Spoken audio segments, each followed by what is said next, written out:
She walks into your life like a dream you forgot you had. She knows your wounds before you speak. She finishes your thoughts. She makes you feel seen in a way no one else ever has. And just like that, you're gone. You fall, not in love, but into projection. You're not seeing her, you're seeing yourself. Carl Jung warned men about this, not because this woman is dangerous, but because she awakens something you've spent your whole life avoiding, the unconscious image of the ideal woman you've carried inside you since childhood. He called it the anima. She's not a person. She's your mother's voice, your first crush, your unspoken longing, your fear of abandonment, your need to be saved. And when you meet a woman who reflects that image, even slightly, you don't fall in love. You collapse into her. You hand her everything, your peace, your attention, your sense of self.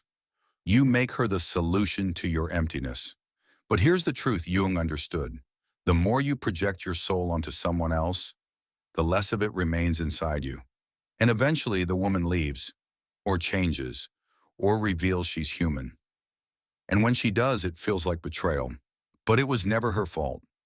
You were in love with the idea of her, a fantasy drawn from the deepest shadows of your unconscious. The woman Jung warned about is not evil, seductive, or manipulative. She's just not who you think she is. It begins quietly. You meet her by chance, or maybe not. A glance in a crowded room, a brief conversation that lingers longer than it should. There's nothing extraordinary about the moment, but something inside you stirs. Something ancient. It's not her beauty, not her voice. It's the feeling she gives you, as if she's the answer to a question your soul has been asking for years. You tell yourself you've finally found her. But Carl Jung would whisper something else. He'd tell you, this is not love. This is possession by your own unconscious. Because she's not just a woman to you. She's a cathedral, a temple where you worship the parts of yourself you haven't met yet.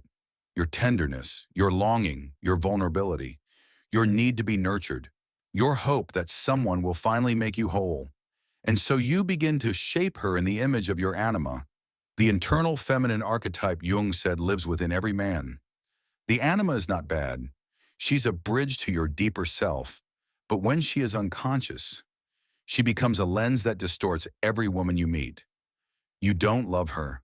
You love the reflection of your missing soul in her eyes. And that's why it hurts so much. That's why when she pulls away, you don't just feel sadness. You feel abandonment. Because she wasn't just someone you cared about. She was your healer, your redeemer, the one you thought would finally bring peace to the chaos within. Jung wrote that, until the anima is integrated, she will possess the man, leading him into obsession, fantasy, and heartbreak. You'll place impossible expectations on her. You'll blame her for not saving you. You'll grow angry when she shows you she's human. And when she leaves, you'll break. Not because she was the one, but because the illusion you built around her collapses, and with it, the parts of you that were never truly yours to begin with. This is the crisis Jung spoke of. The spiritual disintegration that occurs when a man realizes he never loved her. He loved the version of himself he saw reflected in her. And now he must begin the painful journey back. Back to the wound. Back to the mirror. Back to the quiet voice that says, she was never supposed to complete you. She was supposed to show you how incomplete you really are. So what now? After the illusion shatters, after the silence, the anger, the ache, what remains of you? The pedestal is empty. The fantasy is broken.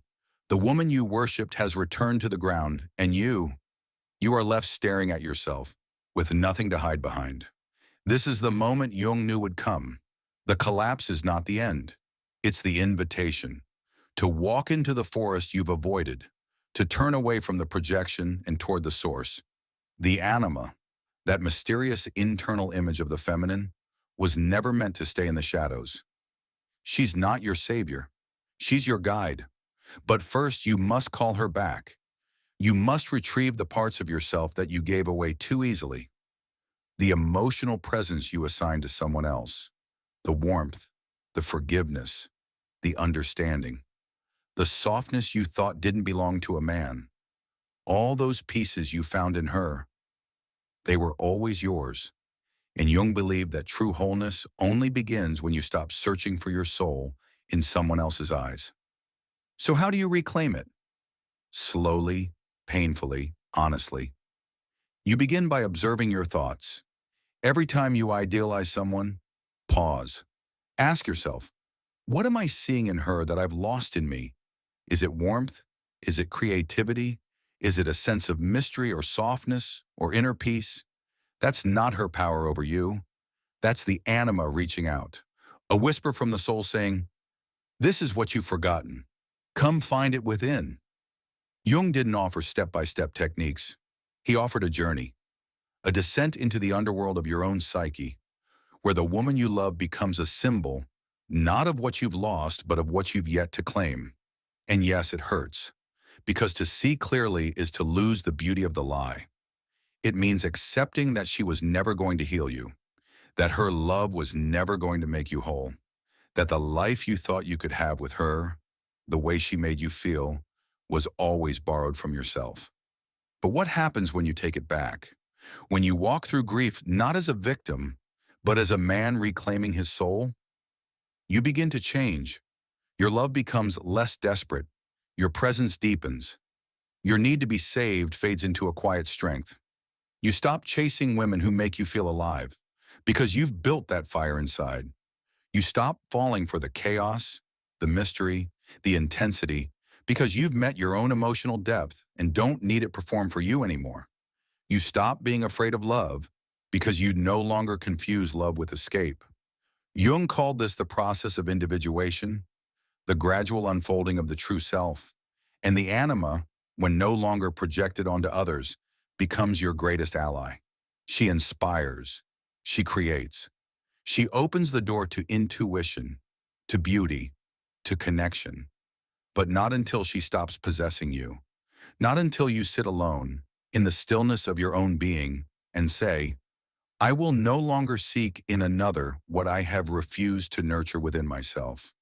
The woman Jung warned you about, she's not just out there.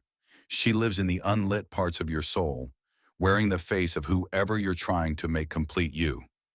And the only way to stop falling for her is to face her, not with fear, but with reverence, not to push her away, but to welcome her home. Because once she is no longer projected outward, she no longer owns you. She empowers you. And only then, only when you no longer need to be rescued, can you finally see a woman clearly. Not as a fantasy, not as a symbol, but as a person.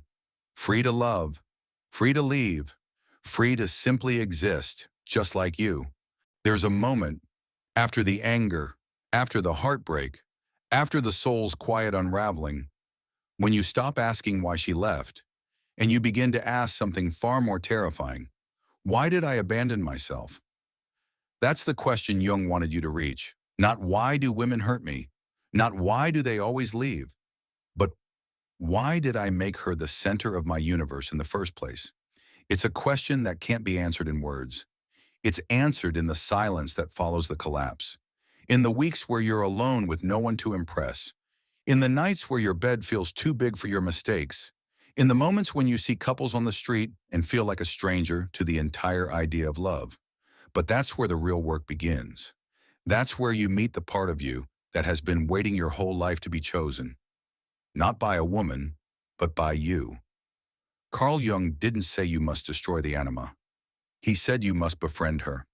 Invite her home, listen to her symbols, embrace her power without needing her to wear someone else's face. You stop seeing her in every stranger's smile. You stop needing her to save you from your own stillness. You start creating instead of chasing. Writing, walking, painting, building. You start listening to your dreams, not just the ones at night, the ones that whisper when you're quiet enough to hear. You stop looking at women as keys to a locked room in your soul, because you found the door, and you're the one holding the key now. This is what Jung meant by becoming whole, Not perfect, not complete, just whole. The chaos and the calm, the yearning and the restraint, the masculine and the feminine within you. No longer at war, but in conversation. You no longer need her to make you feel alive, because you are already living. You don't chase the mystery anymore, because you've made peace with your own. You don't try to fix, save, possess, or control anyone, because you've stopped treating love like a rescue mission. And when you do meet a woman, you'll see her clearly, not through the blur of fantasy, not through the lens of loneliness, but with open eyes. She will no longer be a reflection of what you lack. She will be herself, with her own fears, her own past, her own story, and you won't try to change her. You'll sit across from her like a man who knows his worth, not because someone handed it to you, but because you built it from the wreckage of every projection you had to bury. That's what Jung was really trying to teach, that relationships are not where you go to hide from your wounds. They're where your wounds are revealed, magnified, brought into the light, so that you can finally heal them, not by demanding someone else carry the weight, but by learning how to hold it yourself. And somewhere, months or years from now, you may look back on the woman you once thought you couldn't live without, and you will thank her, not because she completed you, but because she left, because her absence forced you to become the man you were always pretending to be, the man who doesn't beg to be chosen, the man who doesn't fall apart when left behind, the man who doesn't build homes in the hearts of strangers, but who, instead, walks his path fully, shadow and soul, light and depth. A man who no longer fears the feminine within because he's finally met her, not in a woman, but in himself. And now, when he loves, he does so freely, not to fill a void, but to share a world he no longer needs to escape.